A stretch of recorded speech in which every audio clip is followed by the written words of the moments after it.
Hello, everyone, and welcome to this episode of Ignition Time. Welcome to our channel, everyone. If you're not a subscriber to our community yet, please click the like button, please click subscribe, and enable notifications. Let's take a look at what's happening across the country. The United Federation of Teachers president, Michael Mulgrew, was actually speaking with CNN, and he estimated that 20 to 30% of school teachers are out sick due to COVID. I can tell you that my son, my 6-year-old son, who's about to turn 7, I think mentally he's almost 16 years old, if you know what I mean. And his school has more than 20 teachers who are out sick due to COVID. Pretty incredible, folks. Let's roll the tape and hear United Federation of Teachers President Michael Mulgrew talking about the massive impact of COVID on school teachers. Let's roll the tape and watch. How many teachers in your union are out sick today? And if you could characterize that in terms of percentage. At this moment, we don't have a final number. Each school is reporting in, but in the metropolitan area, what we saw over the holidays, most of the industries had somewhere between 20 and 30% absenteeism due to positive COVID. So we're assuming we're going to be somewhere in that percentage between 20 and 30. So, folks, clearly COVID is playing a role in the recovery of our economy. In fact, Congresswoman Alexandria Ocasio-Cortez was seen vacationing in Miami, and she was actually indoors without a mask. And the governor of Florida, Ron DeSantis, said this: "If I had $1 for every lockdown politician who decided to escape to Florida over the last 2 years, I'd be a pretty doggone wealthy man." Let's roll the tape and see what Ron DeSantis had to say about this. If I had $1 for every lockdown politician who decided to escape to Florida over the last 2 years, I'd be a pretty doggone wealthy man, let me tell you. I mean, Congress people, mayors, governors, I mean, you name it.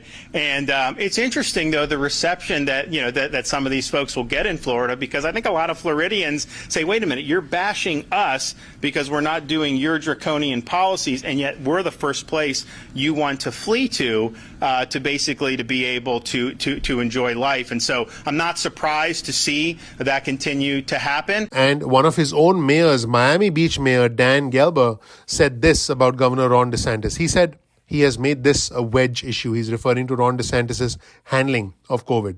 And he said, and in a healthcare crisis, when you make something a wedge issue and you divide the public, you get what we're getting right now, which is variants still coming. Let's roll the tape and watch. Listen, I don't get it. At the beginning of this pandemic, frankly, he was pretty good. He promoted local control. He complimented us. We complimented him. He used me in some of his promotional videos saying he was doing a good job. And then he just realized there was a political opportunity if he made this about some supposed freedom, which of course it's not. We require vaccines for kids in school. We require people to do things that don't endanger their neighbors or strangers even. So he's just decided to make this a political thing. He has beer koozies on his campaign website that say you can't wear a mask or making fun of Fauci, Dr. Fauci, and that's the contributing factor to this great tragedy has been that rather than treat it like a healthcare crisis or any other crisis we deal with, like a hurricane, when we all stand together and tell the public exactly the same thing, not caring what party you're at, he has made this a wedge issue. And in a healthcare crisis, when you make something a wedge issue, and you divide the public so that half the public does one thing and half the public does the other, you get what we're getting right now, which is variants still coming, people still getting sick, and this disease still with us. And that's really the tragedy within this tragedy. And folks, speaking of variants and speaking of COVID, Starbucks announced a vaccine or test mandate for all of its workers. We're talking 220,000 individuals. In fact, unvaccinated workers are responsible for their own testing. Let's roll the tape and check out what Starbucks has now mandated. And Starbucks is requiring workers to get fully vaccinated by February the 9th or undergo weekly testing. Unvaccinated employees will be responsible for their own testing. And folks, in the meantime, if you're going to the grocery store, you've noticed that everything is starting to become more expensive. In fact, President Biden said First Lady Jill Biden discussed meat prices with her sister and friend. She was saying, "Did you realize it's over $5 for a pound of hamburger meat?" Let's roll the tape and watch what President Biden had to say. That I was sitting in my kitchen yesterday, and there's a sunroom off the kitchen, and my wife was there with her sister and a good friend named Mary Ann, and she was saying, "Do you realize it's over $5 for a pound of hamburger meat?" $5? Well, this is partly, the pound of beef today costs $5 compared to less than $4 before the pandemic. And here's some historical context. 50 years ago, ranchers got over 60 cents for every dollar a family spent on beef. Today, they get about 39 cents. 50 years ago, hog farmers got 40 to 50 cents for each dollar they spent. And in another segment, President Biden hits back at the meat and poultry industry, saying that his administration will invest $1 billion in promoting competition and lowering prices. He said this: capitalism without competition is not capitalism, it's exploitation. Let's roll the tape and see what President Biden had to say. Let's watch. Capitalism without competition isn't capitalism, it's exploitation. That's what we're seeing in meat and poultry and those industries now.